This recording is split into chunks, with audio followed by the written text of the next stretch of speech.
Welcome to StudyBong YouTube channel.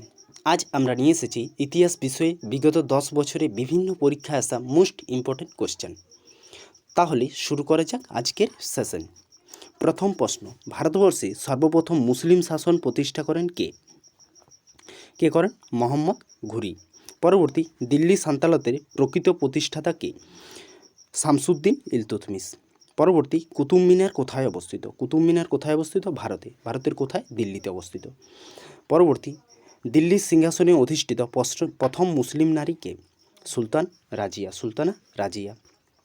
পরবর্তী, কোন মুসলমান প্রশাসক প্রথম দক্ষিণ ভারত জয় করেন? আলাউদ্দিন খলজি। পরবর্তী, মূল্য ও বাজার নিয়ন্ত্রণ ব্যবস্থা প্রবর্তন করেন কে? আলাউদ্দিন খলজি। ভারতে প্রথম প্রতীক মুদ্রা প্রবর্তন করেন কে? মোহাম্মদ বিন তুগলক। পরবর্তী, দিল্লি থেকে দেবগিরিতে রাজধানী স্থানান্তরিত করেন কে? মোহাম্মদ বিন তুগলক। তিনিই প্রথম প্রতীক মুদ্রা প্রবর্তন করেন এবং তিনিই দিল্লি থেকে দেবগিরিতে রাজধানী স্থানান্তরিত করেন। তৈমুরলং ভারতে আক্রমণ করেন কবে? তৈমুরলং ভারত আক্রমণ করেন 1398 সালে। পরবর্তী, বাংলাদেশের সবচেয়ে বড় মধ্যযুগীয় মসজিদ কোনটি? 60 গম্বুজ মসজিদ। পরবর্তী, কোন যুদ্ধের মাধ্যমে ভারতে মুঘল সাম্রাজ্যের পতন ঘটেছিল? পানিপথের প্রথম যুদ্ধে। পরবর্তী প্রশ্নে যাওয়ার আগে আমাদের প্রতিটি ক্লাসের পিডিএফ পেতে ডিসক্রিপশন বক্সে দেওয়া টেলিগ্রাম লিঙ্কে গিয়ে জয়েন করে যাও। পরবর্তী প্রশ্ন, পানিপথের প্রথম যুদ্ধ কখন হয়? পানিপথের প্রথম যুদ্ধ হয় 1526 সালে, দ্বিতীয় যুদ্ধ 1556 এবং তৃতীয় যুদ্ধ 1761 খ্রিস্টাব্দে। পরবর্তী প্রশ্ন, বাবর উপমহাদেশে মুঘল সাম্রাজ্য প্রতিষ্ঠা করেন 1526 খ্রিস্টাব্দে। পরবর্তী, 1526 খ্রিস্টাব্দে পানিপথের প্রথম যুদ্ধে বাবর কাকে পরাজিত করেন? ইব্রাহিম লোধিকে। ভারতে কোন যুদ্ধে প্রথম কামানের ব্যবহার হয়? পানিপথের প্রথম যুদ্ধে। কে ব্যবহার করেন? বাবর ব্যবহার করেন। এবং এই পানিপথের প্রথম যুদ্ধেই। পানিপথ অবস্থিত দিল্লির অদূরে পানিপথ নামক স্থানে। পানিপথের দ্বিতীয় যুদ্ধ কোন সালে সংঘটিত হয়? 1556 সালে পানিপথের দ্বিতীয় যুদ্ধ হয় এবং এই কোন যুদ্ধে আকবর দিল্লি জয় করেন? পানিপথের দ্বিতীয় যুদ্ধে। পানিপথের যুদ্ধে কে কাকে পরাজিত করেন? তৃতীয় যুদ্ধে। পানিপথের তৃতীয় যুদ্ধে কে কাকে পরাজিত করেন? আহমদ শাহ আবদালি মারাঠা দিগকে। পানিপথের তৃতীয় যুদ্ধ শুরু হয় 1761 সালে। মারাঠা শাসকদের উপাধি কী ছিল? পেশোয়া। মুঘল বাদশাহের বিলাসের বস্তু কী ছিল? মসলিন। মুঘল সম্রাট আকবরের পিতামহ অর্থাৎ দাদু কে ছিলেন? বাবর।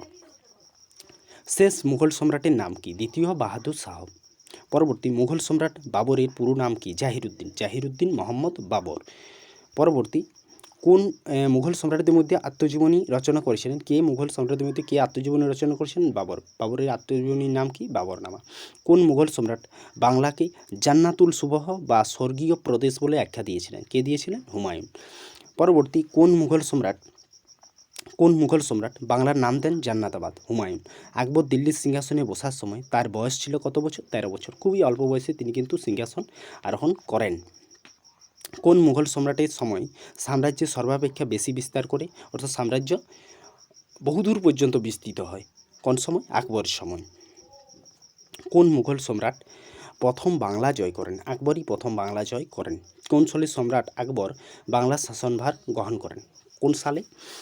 1576 সালে বাংলা শাসনভার গ্রহণ করেন কে? আকবর। বাংলা নববর্ষ পহেলা বৈশাখ কে চালু করেন? আকবরই চালু করেন প্রথম বাংলা নববর্ষ বা পহেলা বৈশাখ। বাংলা সনের প্রবর্তক কে? আকবর।